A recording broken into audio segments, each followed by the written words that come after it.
Okay, we should be good.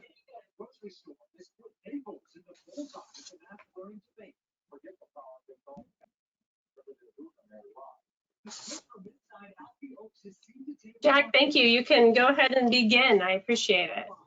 Okay, well, at this time, we've got a new member we'd like to welcome to the committee, of Brittany D'Alicante. And the next thing coming up is going to be the roll call, and then we'll go for the approval of the last December meeting. That's great. And could we take an opportunity to learn a little bit about Brittany this evening? Do you mind taking the time to share a little bit? That'd be great.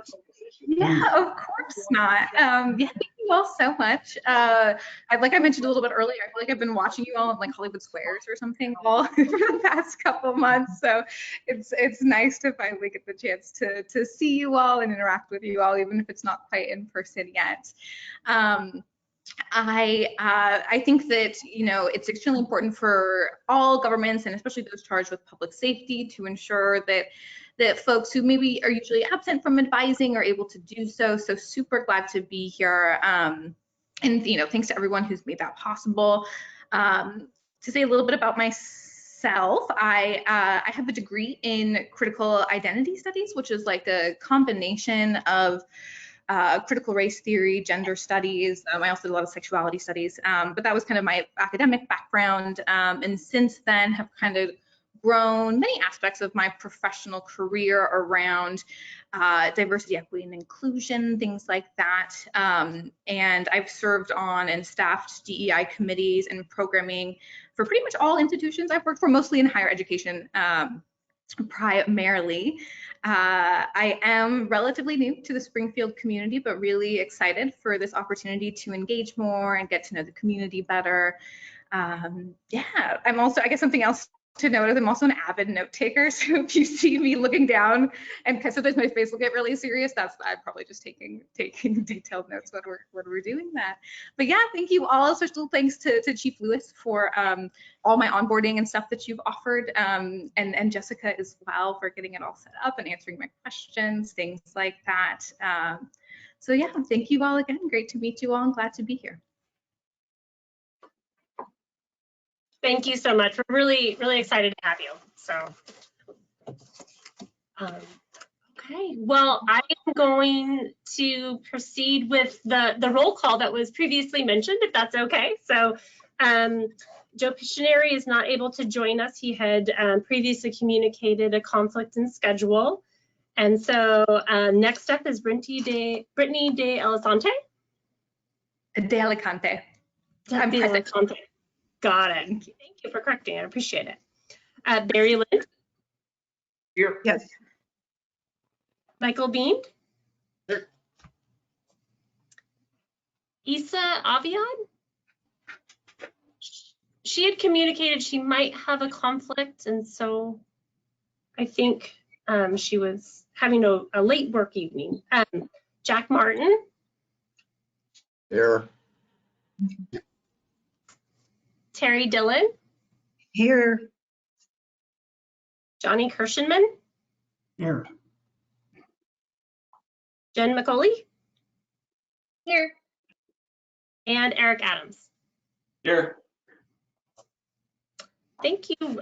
Roll call is complete. Well, it's time for you to check over the meeting minutes from the last meeting in December. And then we'll have whether or not we're any changes or let it stand as read.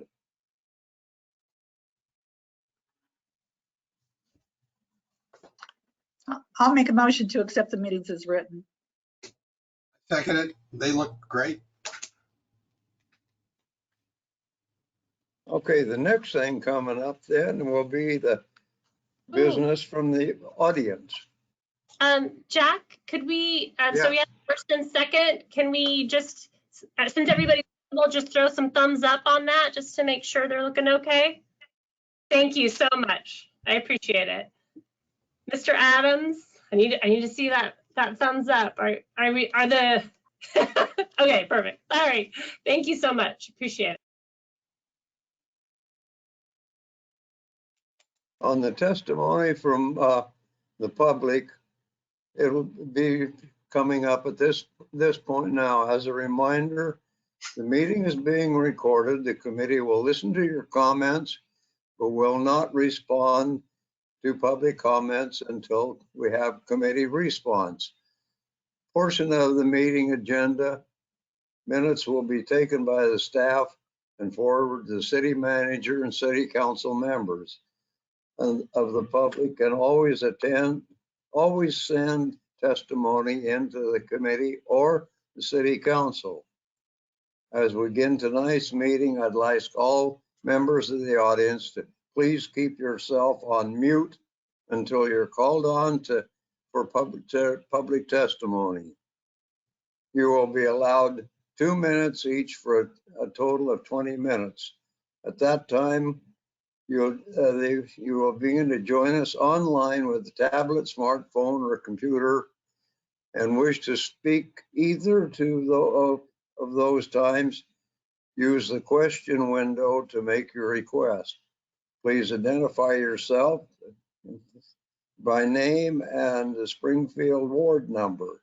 The subject you'd like to speak about, you will be called on when your turn to speak. For people calling in by phone only, you're in listen mode only and cannot be called upon. At the end of the time, the people speaking will receive a thank you for their comments. The next on the agenda will be meeting response after public comments. Perfect. Thank you so much, Jack. So I do have a couple people who've indicated they would like to speak. And the first individual is Holly Shaper. And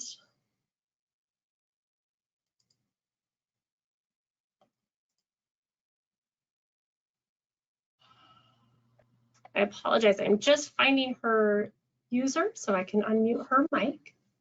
So Holly, I've unmuted your mic. You may begin. Thank you.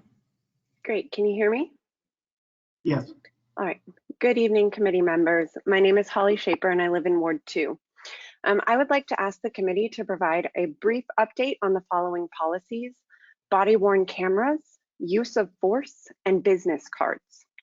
So as a brief reminder, body-worn cameras were due to be deployed at the end of February, but have been delayed due to a delay in having the policy prepared to submit to the DOJ.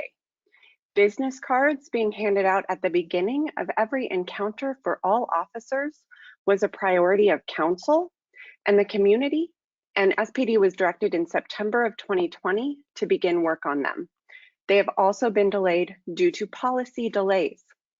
And finally, at the last meeting, at the last SPAC meeting, at the beginning of December, the use of force policy was discussed and you are to review it. Has that policy been finalized, and is it now in accordance with both the Kenny settlement and the new state legislation? Thank you.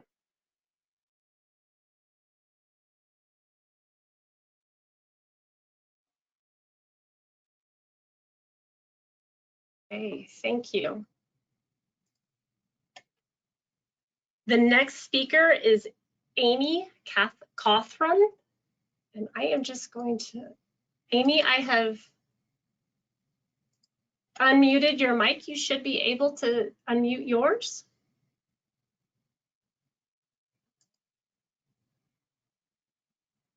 There you go.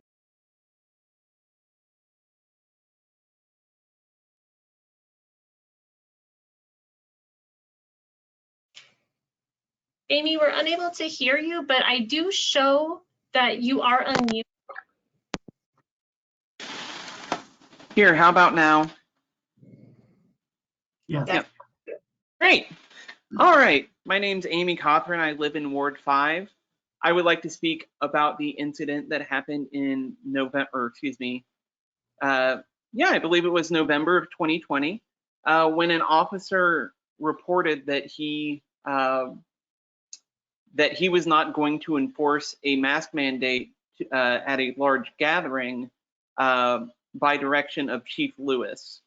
I would like Chief Lewis to speak on that, whether or not he has directed his officers to completely ignore a state mandate, and if he has not, what actions he has taken to correct these actions for this officer making up lies and hurting his reputation. When an officer does say something like that, that hurts the whole department so much, and it really loses trust from your constituents here in Springfield. I don't know if it's an issue with Chief Lewis. I don't know if it's an issue with the officer. I can provide his name shortly in the chat. I can't remember it right at this moment. But yeah, that's a pretty big issue. Secondarily, I would like to talk about white supremacy in Springfield. Since the start of the Black Lives Matter protests, a number of prominent white supremacists who've been arrested for violent acts have been located in Springfield. I would like to know what the police force has done to ensure that they do not cause any trouble in the city of Springfield, and what actions, if any, they have taken. I see the rest of my time.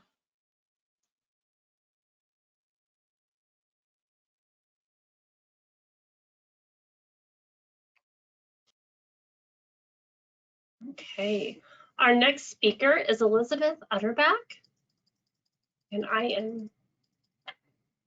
Thank you. This is Lizzie Utterback from Ward 3. And I want to talk about a couple of things that have happened since you last met in December. So some of these highlights. December 12th, Proud Boy rally was held in DC. Proud Boys are now recognized as a terrorist group in Canada. December 21st, the Salem Capitol building was stormed. December 21st, OSHA opened an investigation into a Springfield business. It was recently reported that armed people stood outside the business and threatened regulatory agencies and staff. January 6th, attempted coup at the Capitol building in Washington, D.C. What all these events have in common is participation of Springfield's very dangerous white nationalists. These are the same exact people and guns that have shown up and assaulted Black Lives Matter activists here in Springfield and who have intimidated voters at a Trump rally at Splash. We now have them terrorizing our elected representatives in Salem and in DC and threatening our democracy here and at the Capitol. My question to the committee and Chief Lewis is, what is being done to monitor the right-wing extremism that has been reported to you multiple times here at SPAC, as well as to the City Council, and has also made national news? I would also like to know if there's any news about whether any SPD officers were at the attempted coup in Washington, D.C. on January 6th. Thank you.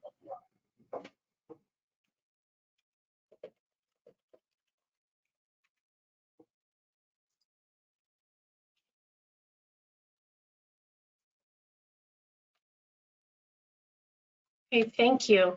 The next speaker is, I may mispronounce, and I would really like to be corrected, Azia Wang. And I am going to unmute your mic in just one moment. Here you go. Can you hear me? Yes. Hello? Hear me? Yes. Okay. Yeah, you pronounce pretty good. Yeah. So my comment, first I want to share the pattern of the Springfield local, violent white supremacy, the pattern of the girls from the local to the national. So national video shows Tim Davis attended a domestic terrorist insurrection at DC on January 6th. Also, we all know video shows Tim Davis at a protest in Springfield on July 29th. Collaborated with SPD police officers brutally to attack Black Lives Matter protesters. Tim Davis had a public comment at the December 10th to support SPD at a community forum with Rick Brisley, a use of force expert investigating. Also, many Oregon white supremacists at DC also stormed the Capitol building in Salem on December 21st. are Tim Davis, Rob Davis, Gina Shipman, and Richard Elsey.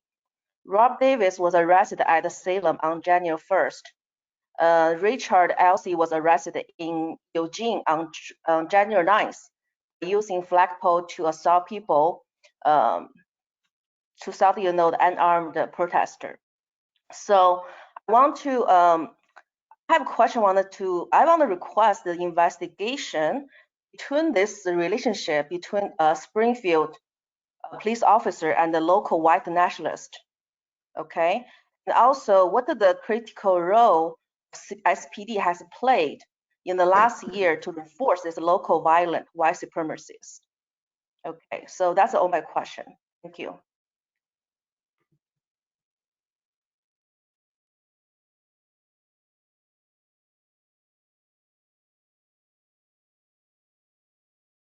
And that was the last individual who requested to speak in public comment.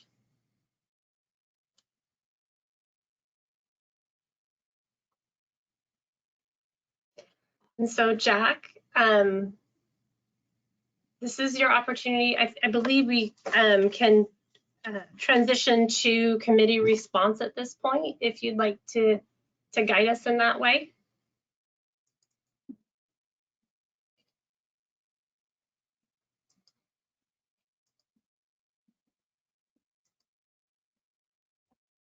Did we lose Jack and the chief? No, I don't see him. in reality, what I have to say about some of the comments here and some of the questions they ask, I don't think I can do it in public, but thank you.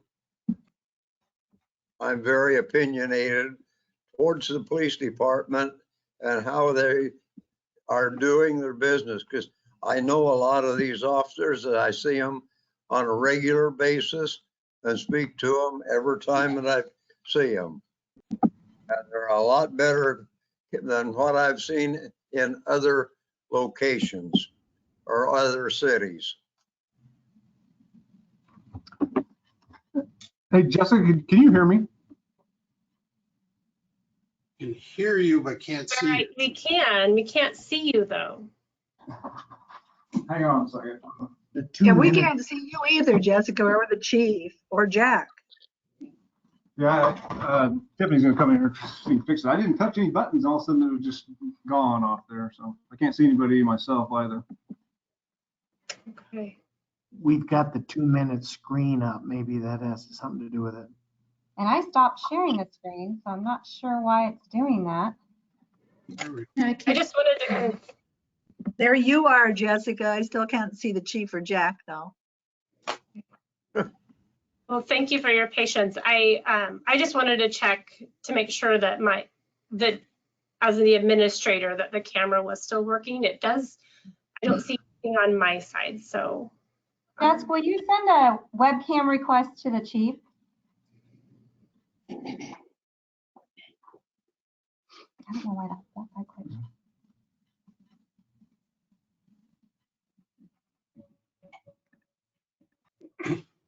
I would love to. You would take me step by step through that option. I don't even go it. To attendees, and next to its camera button, just click that. Okay. Got it. I just did.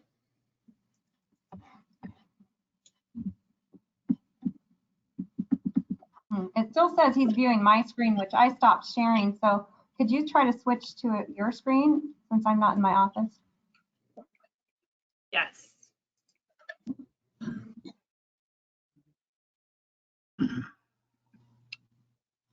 You're going to love Zoom, Jessica. I am looking forward to it, to be honest. I did attend a quick training, but it was a little bit more complicated than I felt comfortable doing without time to properly prepare. However, in retrospect, maybe it would have been a good idea. So it says connecting.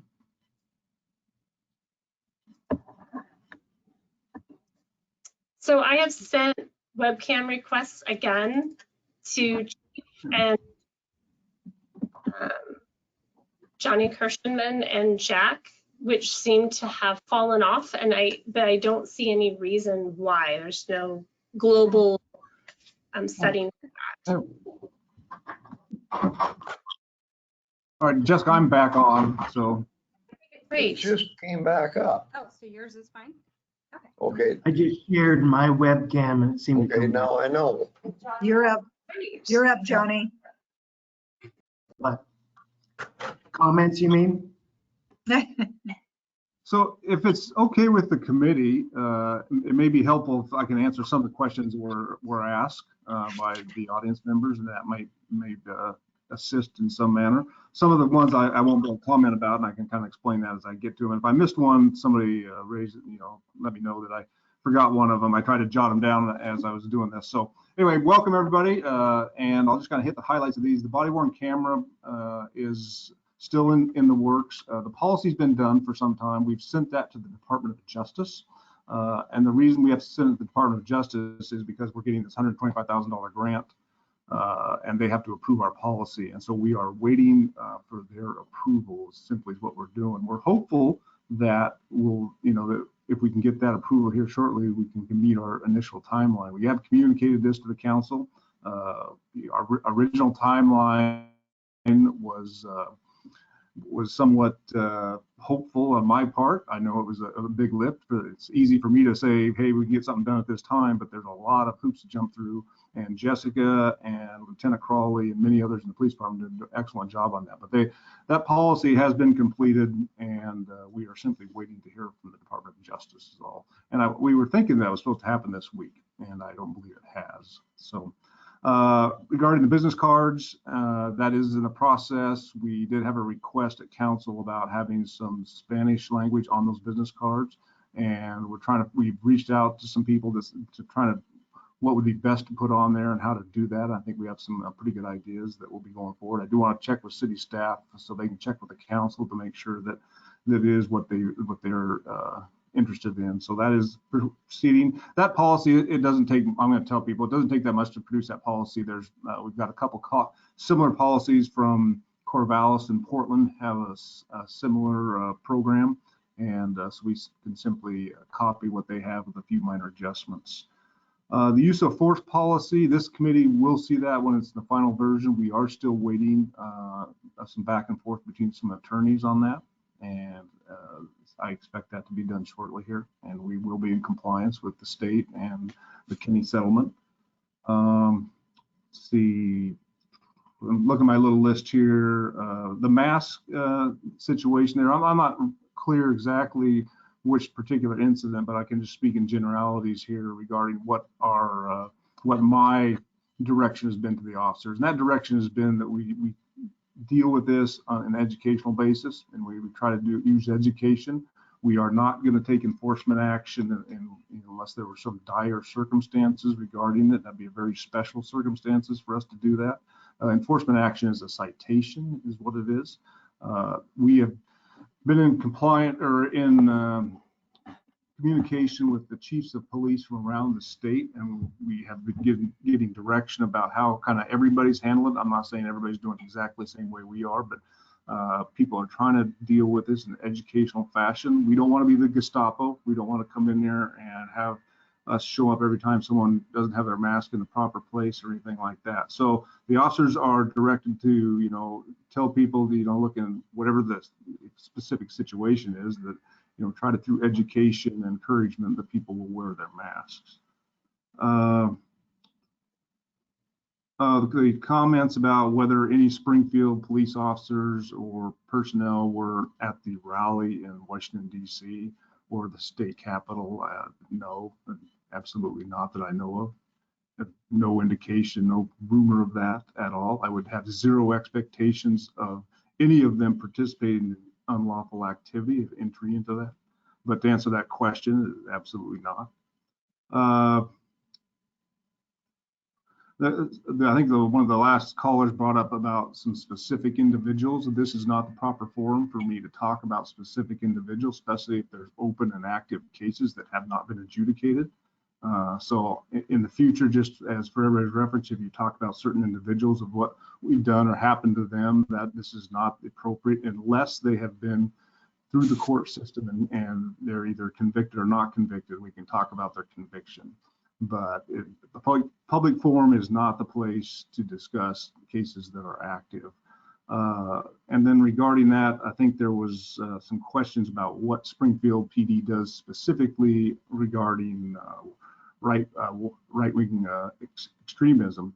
And that this forum is probably not the forum for that either. If I sit there and told this committee about the techniques we use to monitor any group, regardless of what the group is, it could be a motorcycle gang, it could be whoever it may be, that wouldn't be very wise of us to do, because when you give that information out publicly, obviously people know how to thwart those efforts. And so I'm not going to talk about specifically what we do to monitor any particular gang. There is some specific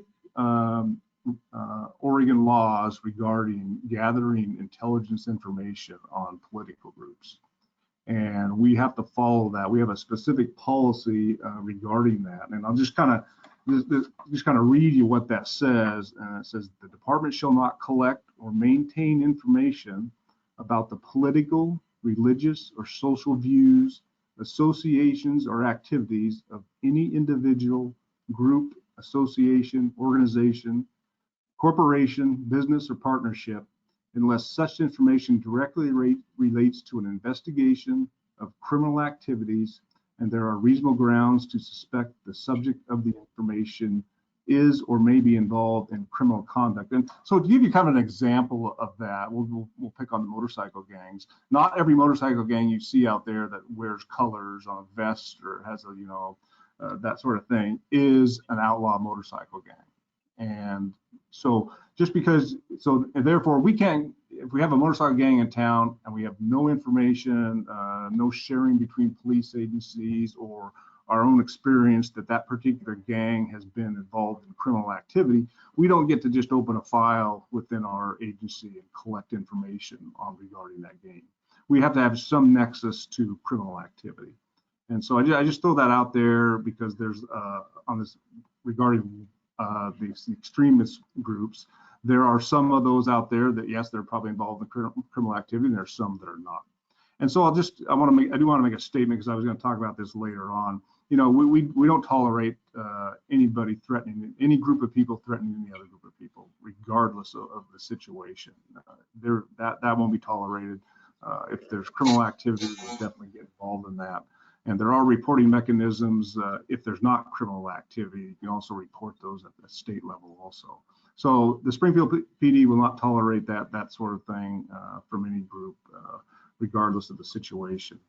I'm trying to think of, there was something else that somebody had a question on, but I must have missed it. Does anybody else remember a question that came up there that I can address? I was just going to ask a question. Is there a date when the use of force policy is supposed to be in place that you have to meet? Well, I put it this way, the officers have, a lot of the changes in the policy were mandated by state law. Those are already in place within the department through memorandum and directives from me. And so those were all basically in effect when they passed in this last summer.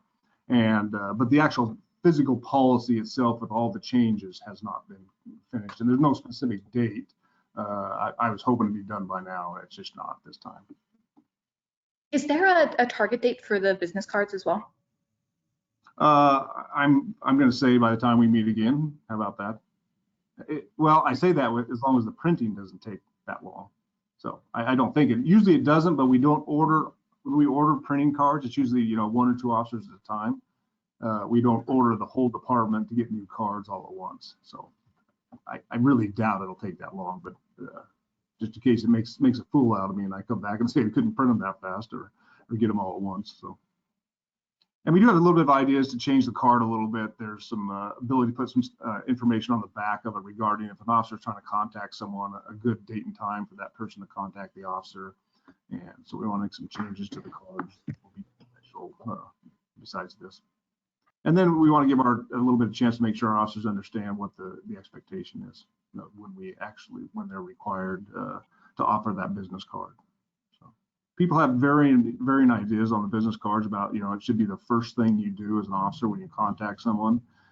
That's probably not an officer safety aspect, not the best idea. We've got to leave some discretion to the officer that sometime during the contact, they'll make that offer of the business card. And the other thing I worry about, I tell this group, is I want to tell this group right now, one of the concerns I have, if you think about it, if I'm a police officer and I stop, you know, a young person out there, let's say it's a young female, I stop out there and I decide not to give them a citation, you know, and then the next thing I say is, oh, do you want my business card? I want to be careful that we don't create a situation where the individual who stopped feels like maybe the officer was somehow making some kind of, you know, advance on the individual. And so I'm very cautious about that. There's not a whole lot of way around that sometimes. And it's just something for people to keep in mind. Are there, I know you mentioned that a few other agencies already have this policy in place. Is that what they all do too? Or do they give them at the beginning of stops usually? You know, it's kind of just, each one's a little bit different, but it's kind of discretionary for the officer. Okay. I don't want the officers to have this in their hand when they walk up on a vehicle. The first thing they do is have this in their hand to hand somebody. And you know, in some circumstances that may be totally fine. In others, it may not be appropriate, depending on what's going on and the reason for the stop. If you stop it, you think about it, if you're stopping a DUI driver, that's probably not the appropriate thing to really try to pay attention to and deal with at that time. Great, thank you. And I'm happy to hear those will be offered bilingually. I think that's a great recommendation. I'm also wondering if any of the resources you talked about for people reporting, do you know if any of those are available bilingually at all? You cut out there, but the resources for what? The resources you mentioned for anybody who's wanting to report any concerns at the state level, especially when it comes to like bias and hate crimes, are those available bilingually at all, or do you know if there's a reporting number that you can actually contact the state, and I can't tell you whether that's bilingual or not. I don't know the answer to that. I can find out. I don't know. That would be great. Yeah, I can check it out too. That'd be great. Thank you. And let me know. Just send me an email, and I can get you that number and we have that. Thank you. Any other questions regarding this? Yeah, Chief, you may have already touched on the body cameras. Is that we're still waiting on that, correct? Correct. We're supposed to, the target was the end of the month, of this month. And, you know, I'm not going to say we're not going to get there. There's a slight possibility we might still make it. But again, we're waiting for the Department of Justice, and the indication from some of the concern from the citizens was we haven't even finished the policy yet, and that's not accurate. We have finished the policy. We're waiting for feedback from the Department of Justice if they have any concerns with our particular policy. Gotcha. They have a huge amount of criteria that you have to have in this policy, and we have that information. We've got there's a lot of shared information out there, how you go about these grant programs and stuff. And so we think we followed it to a T, but you just never know. Thank you. Chief, one quick question. Yes.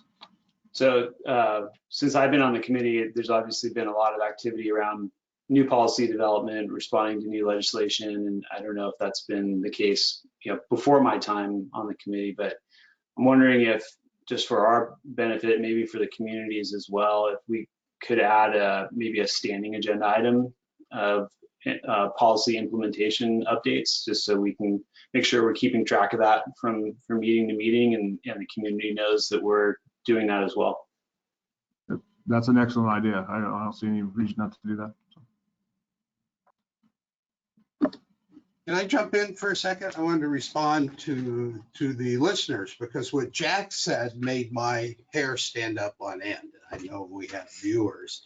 I want to just say, you know, we have to be open to hearing from the constituents and feedback, and not be so closed to do the shutdown at the beginning. So I just want to say that I just am 180 degrees opposed to that, and I appreciate everyone's comments. And I hear that in the city of Springfield, there's populations that aren't feeling safe and who perceive that there is some favoritism to sort of white nationalists, especially after all the video that was put online, and it was edited to certainly look like that. But I'm hearing you, Chief. There is no favoritism to white nationalism or Proud Boys. Do we have Proud Boys in Springfield? Oh, absolutely. Yeah.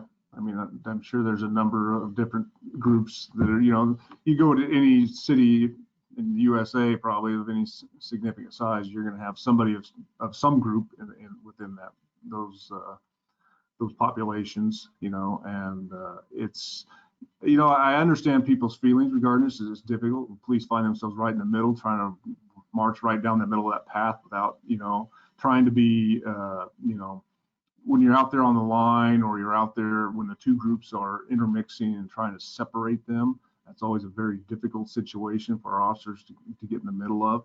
And we've gotten in the middle of that, and I understand where some of the appearance comes from on occasion when people think, well, you're siding with them because you're standing there being nice and talking to them, or trying to be standing there being nice and talking to anybody that will talk to us. I mean, that's part of what we do on every single day out there is, you know, engage the public and talk to them. You get a lot more information from being nice than you do from being, you know, closed off or just not, you know, totally disregarding people's concerns, or, you know, just the general idea of coming up and having a chit chat with you. And so, and then sometimes, you know, you may be talking to an individual, you don't know who they are. I'm going to tell you a story about that. We have an individual that his views in life do not match probably 99% of people's views in life. And that individual, this is years ago, I'm going back a number of years, and the individual came up to a couple of officers and said, hey, can I get a picture with you guys? And they didn't know who he was. And that happens to our officers routinely. Somebody comes up and takes pictures, and so that these pictures are taken. And then I think one of our officers was, or one of the officers was standing out there and took a picture also, and they came to me and said, hey, can we put this on our Facebook page? And they showed me the picture, and I knew who the individual was. Absolutely not, you know, I mean, and I don't know if the individual, you know, himself put any of those photos on his website. But our officers routinely do that. We'll go, you know, walk to a call and say, hey, can I get a picture with you? It happens to me. It happens to all our officers. And so I just throw that out there. So if you ever go to a website, or you see somebody who's maybe somebody you think is an extremist or something, and all of a sudden there's a picture of somebody, it may be unintentional. We do a lot. Before COVID, we did a lot of public outreach things, and I don't know how many times I've taken my picture with whoever walks up and wants to take a picture with me. So. Anyway, we're very aware of that, what you're saying, Michael, regarding that, and we don't take sides in these situations. We won't tolerate that. Chief, I've discovered there's nothing more divisive than masks, wearing them or not wearing them. It's fascinating to me. I didn't really understand the question that was proposed, so it didn't. Was the concern that the police officer wasn't enforcing it, or the police officer wasn't wearing a mask? That's what I was missing. Well, I'm going to give it my interpretation. I could be wrong about this. I think the interpretation was that there was a group of people that weren't wearing masks, and the citizen thought the officer should wait over there and make them wear masks. I think that was the situation. I noticed that when I read in the paper, the Springfield restaurant, Trudy's, that there were armed, I don't know if they're vigilantes, that were intimidating the OSHA review team.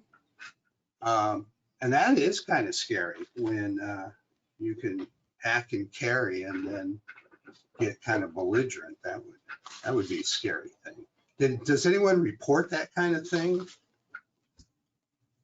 To us? Yeah, well, I read it in the Register Guard, so I was just wondering. Yeah, I mean, we've gotten, information from people concerned about, besides that business, other businesses have been open, and we have referred those individuals to either OSHA or OLCC, and that's who's handling those. Obviously, we're not, if an OLCC or an OSHA inspector went somewhere and someone, threatened them with a gun, that would be a criminal, that's called menacing, basically. And so that becomes a police matter at that point.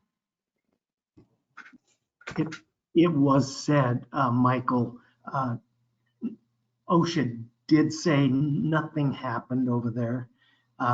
It's blown out of context a bit. I saw it in the news, but yeah, nothing was done that was called for as far as police activity or anything.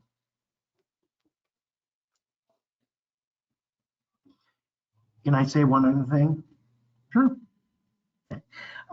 Elizabeth, I appreciate what she said about the Proud Boys in Canada, and I just heard that today, and I'm going to research that a little more, but I'm not worried about them up there. And I appreciate that some of these far right or far left are getting picked up doing unlawful things around the United States, and I applaud that. And I'm hoping that'll take the real bad people out of the system. And it's all going to be helpful if they take care of those kind of people. So I did appreciate what she was saying, where they were being arrested, Oregonians, Montanans. I mean, they're everywhere, but take them away if they're unlawful. I appreciate that. And I would just want to quickly echo part of what Michael said earlier, and just really thank people who are providing public comment and emphasize that their voices are valued and important. And that, yeah, that I hope we continue to hear from them so we can keep addressing their concerns. Thank you. And thank you all for responding. Jack, do you want to move on? Is it okay if I move on just to take it to the next? Go ahead with it. Okay, so this is business from the chief, and talk about public messaging and a little bit. We talked a little bit about some of it already. I just want to let you know that we have, I think since the last time we talked, we posted all our policies online. So all the Springfield policies that we have are online, with the exception, I always tell people this because people think we're hiding something, with the exception of those that we mark confidential, and those usually are operational policies. So if there's a policy, and I'm just going to make something up here, it tells how the SWAT team how you do a barricaded subject. We're not going to put that online.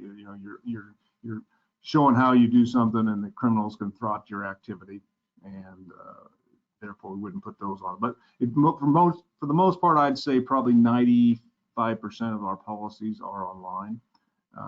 And then we also have a complaint process that I think got onboarded here recently, both in English and Spanish. And it's kind of a little click through thing if you want to make a complaint or give accommodation, or you just have a simple question. We call it an inquiry. So you may have saw police do something and you're not really sure it was appropriate, but maybe you're not really sure, and you can submit that online now. And you can remain anonymous. I can tell you that an anonymous complaint's probably not going to get very far. And I don't mean that in the wrong manner. I just mean that it's very helpful to have, questions about what happened, when it happened, where it happened, and the circumstances regarding it. But it's not, I'm not saying that you can't make an anonymous complaint and that we can, you can dig and find out, hey, this wasn't handled properly or something like that. That's not true. But I understand some people don't want to get involved. They're concerned about for a variety of reasons. And people, I would like to say one thing. People a lot of times will make a complaint and they're always concerned about retribution from the officer they complained against or something. That doesn't happen. The officer would be in extreme trouble if that ever happened. And I know our officers are hopefully, educated enough and trained enough that if someone made a complaint against them and then by chance they happened to pull them over just out of circumstance, that they would call someone else to handle the call, or the supervisor at the scene, and let them deal with it. So there is no retribution. I have zero tolerance for anything like that, and I don't expect our officers to be involved in something like that. There was some other messaging I'm going to probably forget. Maybe Jessica can tell me about it. May I just say one thing is Chief, you did mention about having the newer complaint process forms online, and we were ready to do so, but we had some web page administration challenges citywide today, and so it's ready to go. And actually, Tiffany Monroe, I'm going to give a little shout out there. She did a lot of work on that, but just couldn't push post. So it's in the queue, ready to go. We're just patiently waiting. So just giving an update on that. Thanks, Jessica. I wasn't a liar then. I would have been a liar if we would have left that say it's posted today. So that would have been good. Anyway. Oh, sorry. Just in regards to the, yeah, I'm so glad to hear that that's in Spanish and English. And I'm just wondering, is there, once you do launch that, is there an anticipated like response time, like an average response time people can expect after submitting complaints? Well, it's not manned 24 hours a day. I mean, that particular, it goes to what we call our police mail, and then they forward that. And then typically what we do, depending on the severity of the complaint, we want to get back to them as fast as we can. Typically when you call in on the phone, if the sergeant's not in the office, a message is taken for them, and then they'll try to call you back quickly. There's no specific mandated, you have to call back within, 2 hours or that sort of thing, but it needs to be addressed. No one likes to be sitting around when you call any business, anybody, and then you don't get a response back. Even if the response is, hey, that particular sergeant's not here for the next 2 or 3 days, they'll call you within 2 or 3 days. People just need to hear that. That's just good customer service is what that is. So. Thank you. I'm trying to look and see if there's anything else. Oh, along with the messaging, some of you may know that Chris Solaris has left us. He was our community outreach coordinator. Chris did an excellent job. He got an offer in the private sector world that he couldn't turn down. And Chris was a great person to have here. We really enjoyed him. What a positive attitude he's always has, and happy, got a smile on his face, and life is good. And he really presented a good public image for us, and he was just a good person, and we really going to miss him. So what we're doing with that, you may have saw in the paper or outreaches, we're kind of taking his position and kind of combining that to do part of what he's doing and also have a PIO. We don't have our own PIO, Public Information Officer here at SPD, which we're probably one of the agencies our size. Most agencies have something like that. We've typically used one of our sergeants to do it. And due to staffing right now, we are down so many positions. I didn't want to promote another officer to fill an administrative role. We're so shorthanded on the street right now. And so in the meantime, we're gonna bring this position on. We'll have our own PIO / community service officer.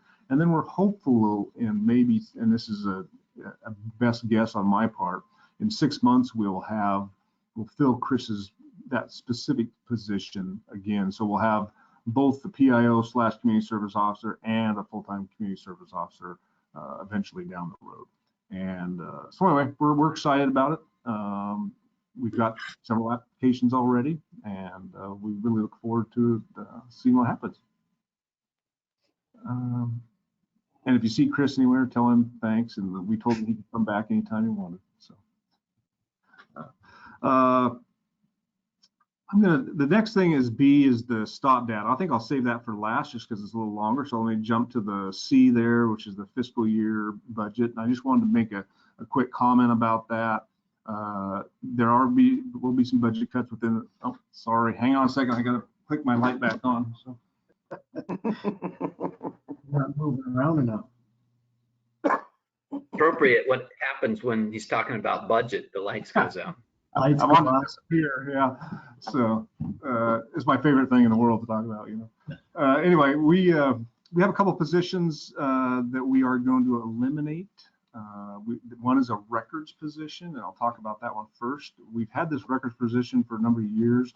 We've held it as a vacancy management position. In other words, we just haven't filled it. It's still been in the budget, but there are no money or dollars put into our budget for that position. We have decided due to budgetary issues for the citywide, that we are going to eliminate that position. Part of the way, and always my concern is when you eliminate positions, what kind of outfacing, I did say that right, what kind of impact does that have on the outfacing public, service delivery.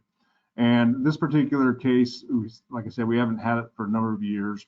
And we also have a little bit more time within our records division, only because, and this is going to get down in the weeds, but with our new data entry system and our new computer RMS system, the officers do a lot of the data entry just by the information they fill in that normally used to have to be done by records.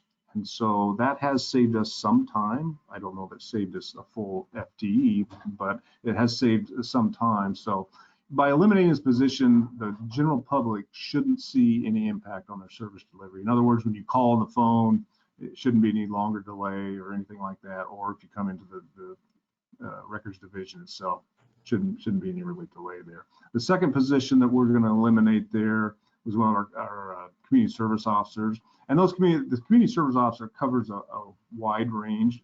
Some of them are what we call patrol community service officers. So they're out there taking reports from the public, going to accidents, doing some of that kind of stuff out there. When I say taking reports, they're taking crime reports that have no suspect information. And so that one's also been vacant for a number of years. And so we are going to just finally officially eliminate that position just to meet some budgetary targets. Other than that, at this point, and that's just the proposed budget. Obviously, the budget committee can make any recommendations they want to the council, and the council has final authority on what happens with the budget.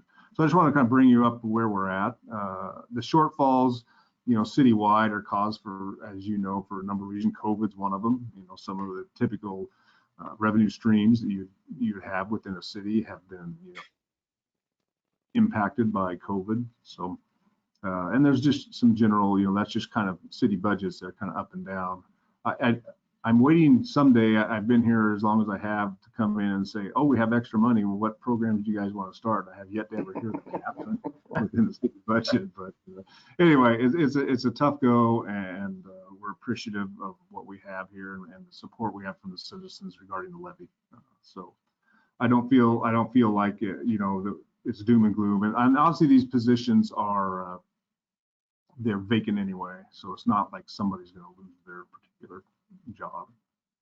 And then the other one, what was on here before I get to the other one? I think that was it.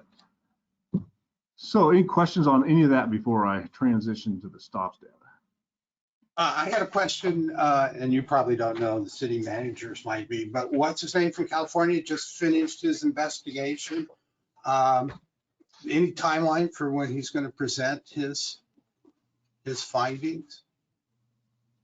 Yeah, I don't know. I can just know that he's going to do a rough draft, send it, and then whatever information go back to him. So there'll be a little bit back and forth. And then the city manager, I think, will probably sit down with, I'm assuming, council leadership and try to figure out how they're going to, put that out to the public.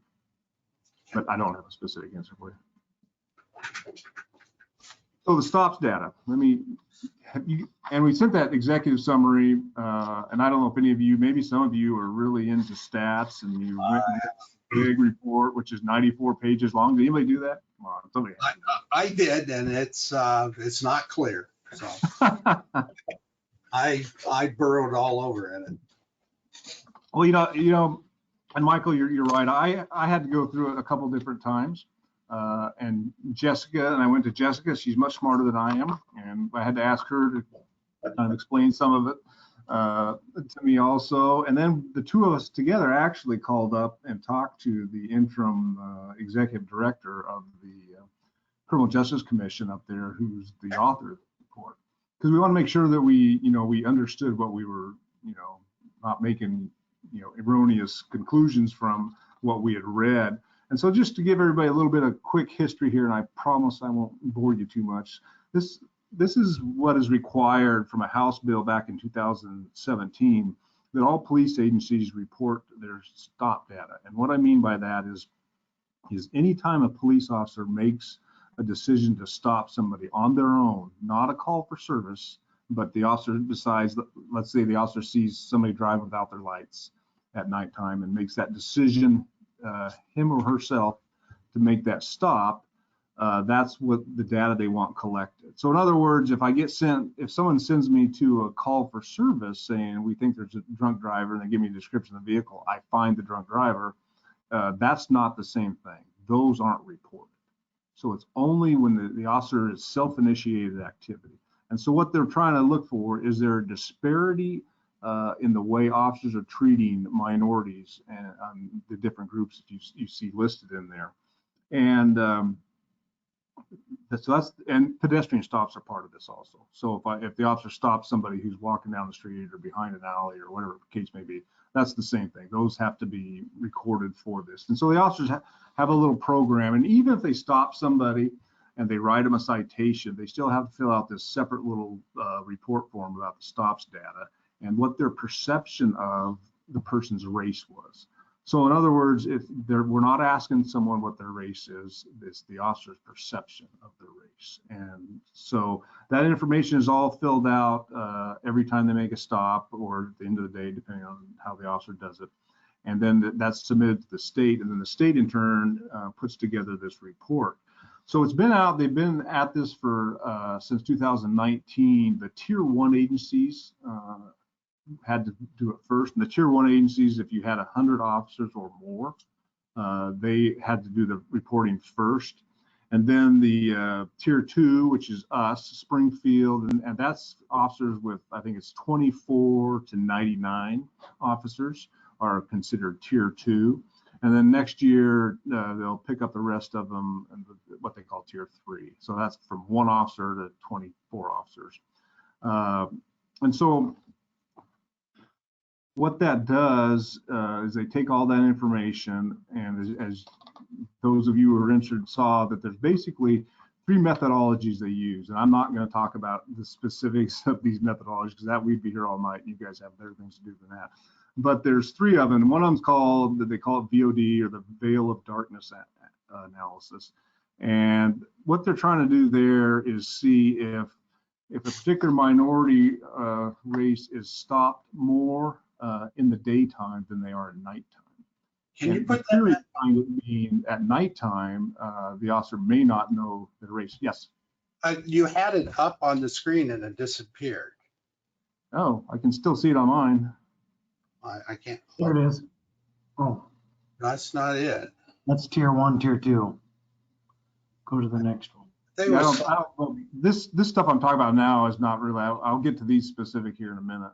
Oh, okay. Yeah. And then the other one, the second. Michael's throwing me off. Okay. The second one is predicted disposition analysis, and that's and this is one that's really interesting to me is what's the outcome of the stop. In other words, everybody you've stopped, I just make up a number. You stop 1,000 cars, and what is the outcome? Is it just a warning? Is there a citation issued? Is there a search done, or is there an arrest made? And again, what you're looking for in there are minorities treated as the same as the predominant race, which is the white, and by percentage like that. So what you're looking for, hopefully what you're looking for, if I issue citations to 30% of the white people I stop, then you should be issuing roughly 30% or some close number in there to any African Americans or Latinx people you stop. And so that's what they're looking for there. And then the third one is KPT hit rate analysis, and that talks about more regarding searches and their outcomes. And that one gets a little bit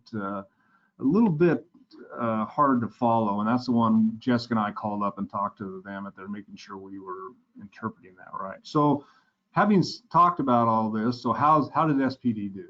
And we actually did very well. And what I would expect, basically there's no statistically significant disparity by SPD. And what they're looking for is that disparity. Are you treating one particular group different than others?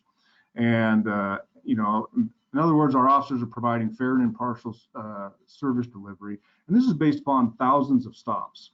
And I'll talk about that when we get to the numbers here. And I'm going to have to look because I can't see that on this screen. I don't know if you guys can see the numbers on there at all. Can you guys see that? No. Well, I apologize for that. I guess I'll try to just talk in generalities because it'll be, if you can't see it, it'll be a little bit hard to follow. I'm just going to go with what Jessica has up there. It'll be a little bit out of order what I was going to do. So what you're seeing there is a list of the tier 2 agencies. Oh, now you lost me, Jessica. Can we go back to that slide? Okay, so this is a list of the tier 2 agencies right there. And tier 2, obviously some agencies are close to our size, like maybe Albany PD, and some are very, very small compared to us. And so in this one, just so you know, and I'll read the numbers because you probably can't see them on there. So Springfield PD, they stopped a 10,000, I'll just round the numbers off here, 10,900 white people, 30 Native American, 24 Middle Eastern, 672 Latinx, 514 Black, and 121 Asian or Pacific Islanders. And so then you can kind of look about your numbers compared to the other agencies. And this is the same thing regarding tier 1 agencies. And, you know, and so you kind of look, and for us, we kind of compare ourselves to Eugene, even though Eugene has 3 times the number of police officers we have. You can see that their stops there, they have, as you can see on this, they have 14,000 stops for white. And then I don't need to read you all the other numbers. You can take a look at them. And then you do that, basically, you do some work on the percentage of those individuals stopped versus the total number of stops made. And that's how you come up, that's how they come up with is their concern with regarding what, you know, who's getting stopped. And then the one thing I was talking about, the outcome, and Jessica, I'm going to tell you that is, I hope we did that. Oh yeah, that's, if you could go to that one.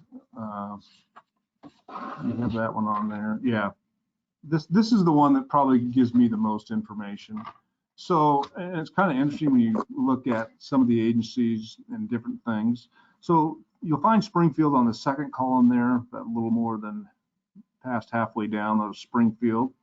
And so 64.4% of the time we stop somebody,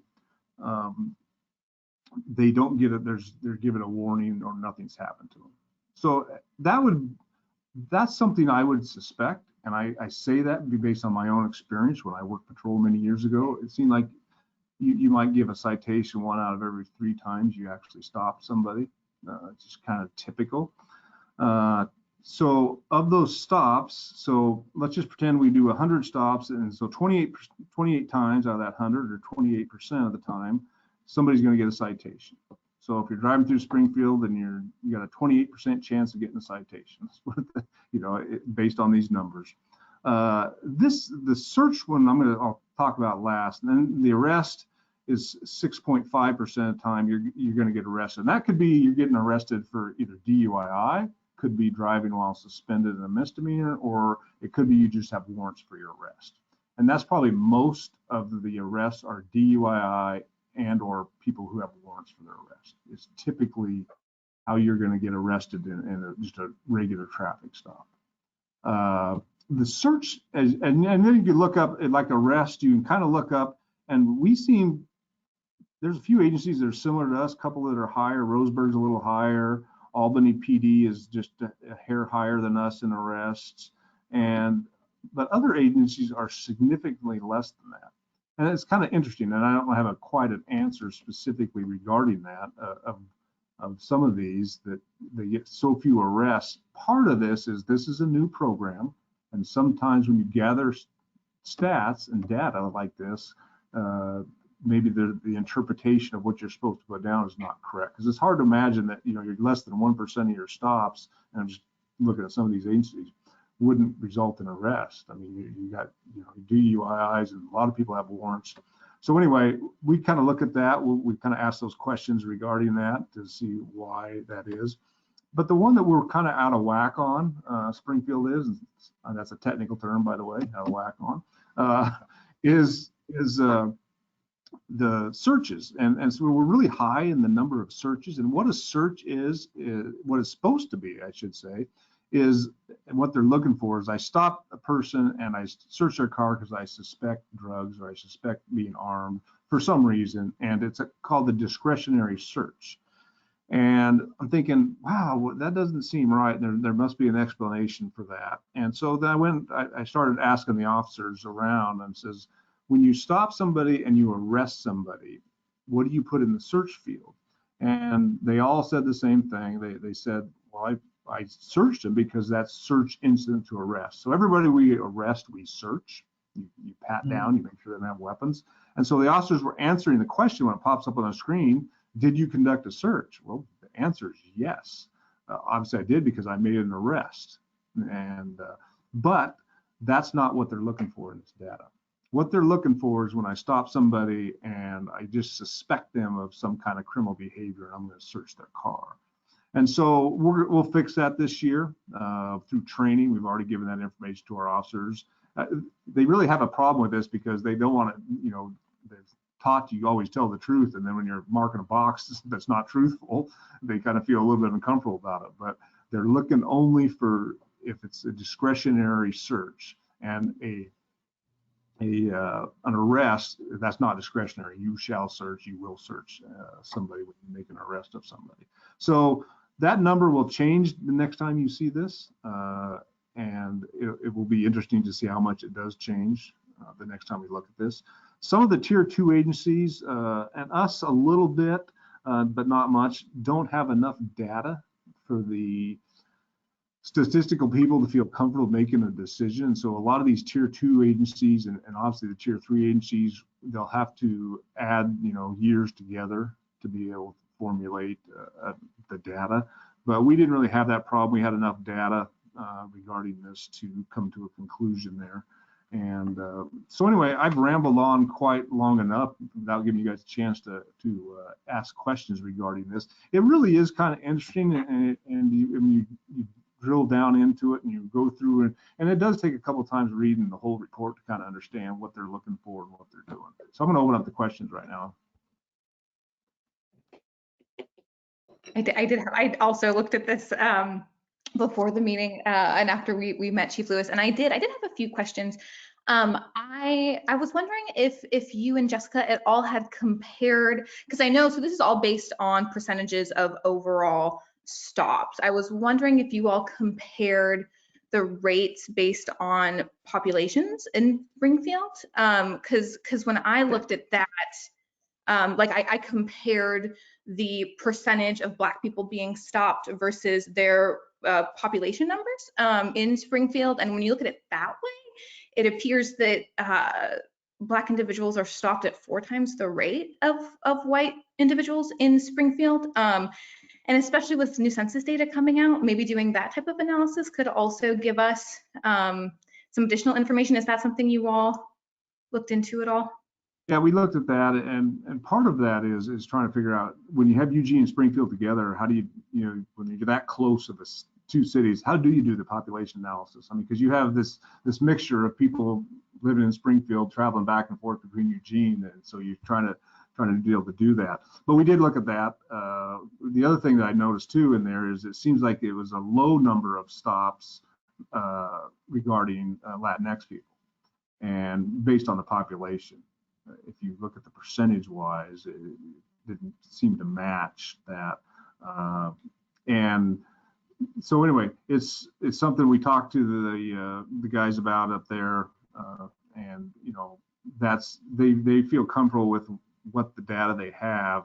They were a little, I think if it was with the African American, they were a little bit shy of having enough stops to make a full conclusion on that, and so we'll have to see that next year. But I feel that it's pretty accurate of what they have, the data they have in there, and we'll see what the census says the actual population is. I think that's what we're trying to figure out right now, which we haven't had. Great, yeah, maybe when that data comes out, we couldn't bring that up again, because that's something that was a little concerning to me, to be honest. And I hope we could maybe address that, or just kind of show that that's something that SPD is maybe working on and also concerned about. And I can give an example of that too. Is that's part of the reason they do the veil of darkness theory, is the idea that you don't know the race of the individual. So are the number, and since we're talking about Black individuals, since the number of Black people stopped after dark, is that equivalent and similar to what stopped during the daytime? And this report shows, yes, it is similar, which is what it's supposed to be. And a lot of times you'll stop a vehicle and you have no idea what the race of. Sometimes you can't even see the driver. I know I've stopped cars where you have to pull out a camper trailer or something. You have no idea, what the driver is in that. So, any other questions? Is this helpful? Yeah. I have one more about because you mentioned that Latinx populations were a lower percentage, and I'm just wondering too, because I find it interesting that this is self-reported, that the officers are basically guessing based on race, and as a Latinx individual who could be racially ambiguous and is light-skinned and passing and that kind of thing, I'm wondering if SPD is doing anything to verify the racial identities after they're estimated by officers. Is there any way that could be possible? Because that could make the data more accurate as well. No, that they don't want that. The people collecting the data do not want. They just want to know what the perceived race was from the officer, and not what it actually was or is. So.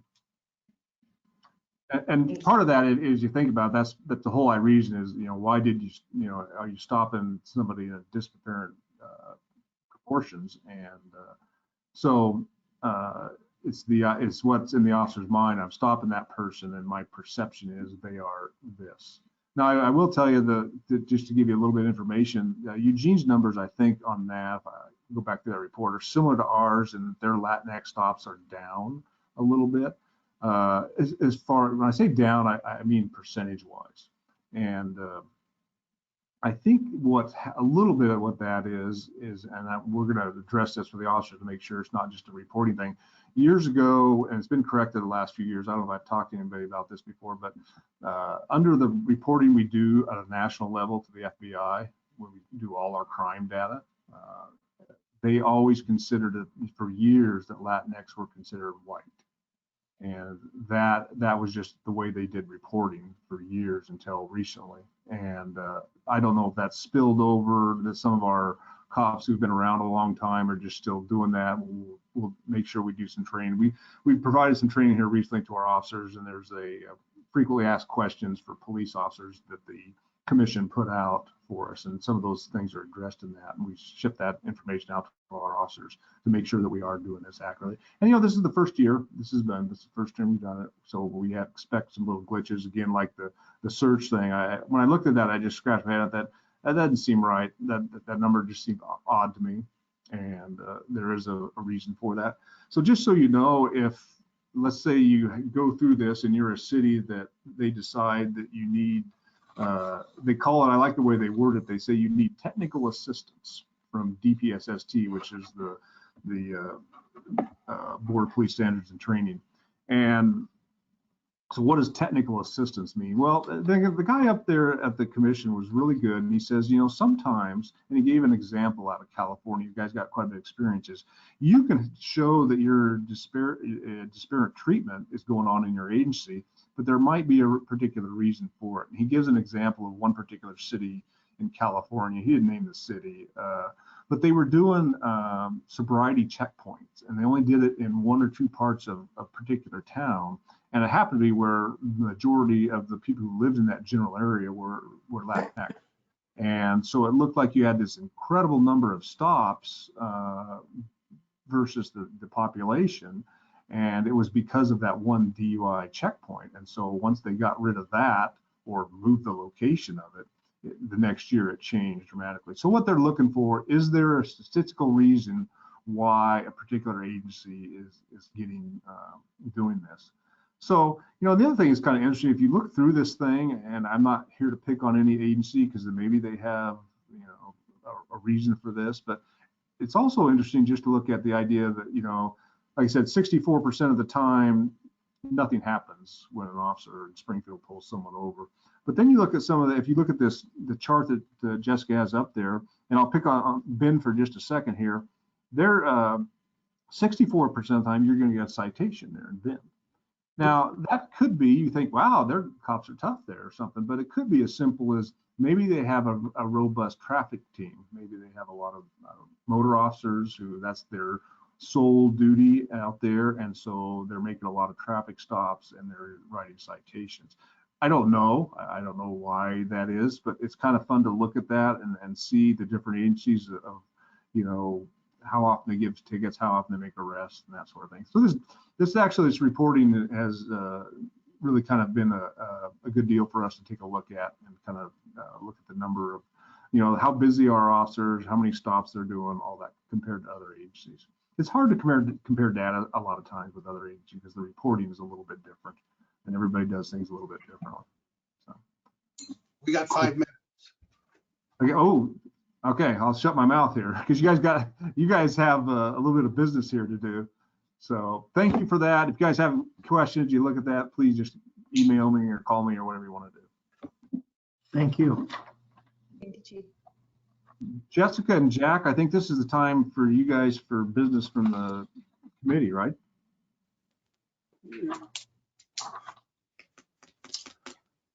I had a question for you later, Chief, on what you guys are doing about the implementation of Measure 110. I can answer it in about 30 seconds if you want. Sure. And we're following the law, obviously. We've got some direction from the district attorney's office how to do that. We've got some specific photographs and weights that if you have certain amount of, let's just use heroin as an example. If you have a certain amount of heroin, you're treated as under this citation E, they call it, or violation E, I should say, and which is the $100 ticket. And that's where, if you have more than that, then you can be arrested as in the past. And so we provided that training to our officers.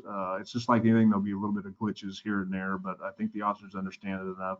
The information has come out from the DA's office, been good. They are actually coming over here, I think, next month to go through some of that to make sure that we're all following that. So how's it affecting you guys?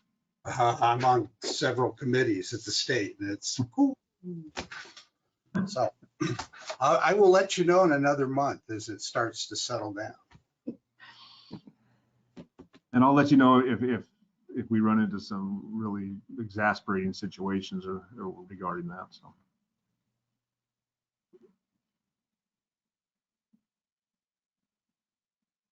Jessica, do you want to help with Jack and do the committee part there? Jack, if you wouldn't mind, do you mind if I kind of help give some background information on the SPAC officer election agenda item? Would that be okay? Sure. Okay. What would you like to know? Well, I put on the screen the current SPAC roster, which we are filled, which is wonderful. The previous officers were Issa, Aviad, and Jack Martin as chair and vice chair, and that was really through December 2020. But in that December meeting, we opted to push the new selection to this meeting to allow for our committee to be full as well as more individuals to be present. So the intent, I did share this in advance just so people were aware of which different roles were in different statuses of your term. So just to be prudent for officer selection to make sure that they would still be on the committee during that time. So that's just my logistical self. But at this point, it's a 2-year appointment, or not appointment, elected option or however you want to say that. So at this point, we just, from previous experience, did, nominees and see if they receive them and proceed with votes. So our charge is to nominate and elect a chair and vice chair? I believe so, yes. Well, I would like to nominate Barry for chair. I knew he's gonna do that. Right out of the Seconded. I second that nomination. All right. Were there any other nominations for chair? I would gladly nominate anyone else. I know, sorry, I'm just glad Michael beat me to it. There we go. Okay. Barry, would you accept that nomination at this point? You will do wonderfully, and I will help you as much as possible. Yeah, as long as you're gonna help me out. Yep. That'd be great.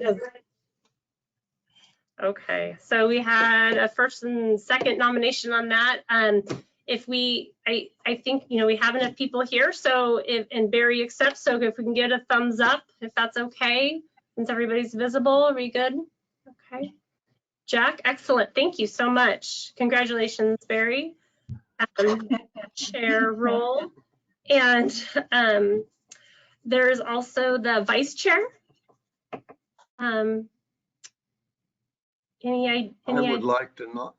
I would like to nominate Michael Bean for the vice chair, because I've sat across from him and talked to him quite a bit at regular meetings when we're not all scattered out like this. And I think he'd do a good job on it, although I don't know how much it would cut in on his time. I would like to second that. Go ahead. You got it. And I would like to nominate Johnny. Because honestly, it would cut into a lot of time. And now I'm on all these state committees. And I want off those too. So. I'll second Johnny's nomination. And a couple okay. So I'm not trying to read anything into this, but Michael, it sounds like you're respectfully declining that honor. I am. Thank you for the honor, but I am declining that one and throwing Johnny under the bus. Thanks. Johnny, would that be an acceptable role to you? That would be acceptable, as long as I get your help. Barry and we can work together very well. Happy to. Okay, so with that, first and second nomination for Johnny. Does anybody else have a different nomination? Or at this point, could we show thumbs of approval or abstain, or however we want to do it? Are you doing all right? Okay. Barry, you're in. Okay, I'm voting for Johnny. Johnny's got my vote. All right, perfect. Thank you. Thank you for your help with that. I really appreciate it. And I will be in touch with both of you just to provide some more information. And if, again, just from my perspective as the staff liaison, sometimes we would cover some type of housekeeping kind of logistical questions, before or after meetings when we were in person, and those opportunities just don't arrive now. So please reach out, or if we need to incorporate some type of administrative bullet point in a succinct manner, I will make it quick, but I'll just make sure to do my best. And if I don't know the answer, I will find it. So. You do a great job. I just want to say that, Jessica. Lucky to have. Chief, you need to give her a raise, or you're going to lose her to the private sector. You should probably have my. Well, thank you. All right, I think I'm done. We can go on to your member information share. Thank you. Thank you, Jessica.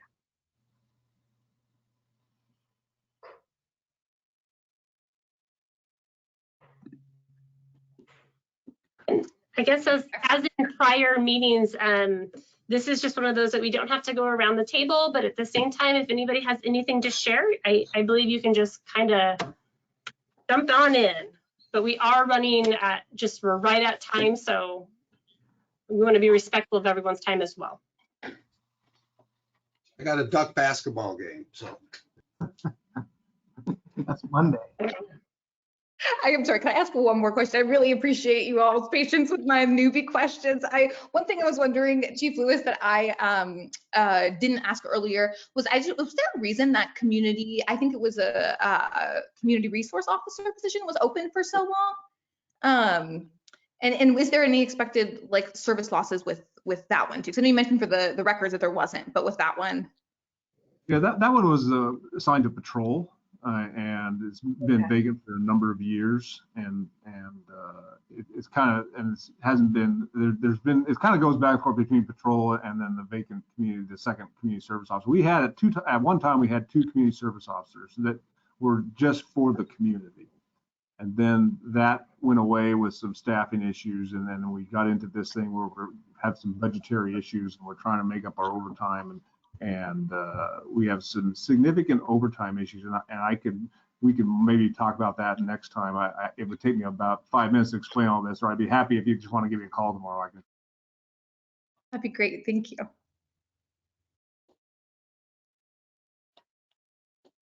Anybody else? Good seeing everybody.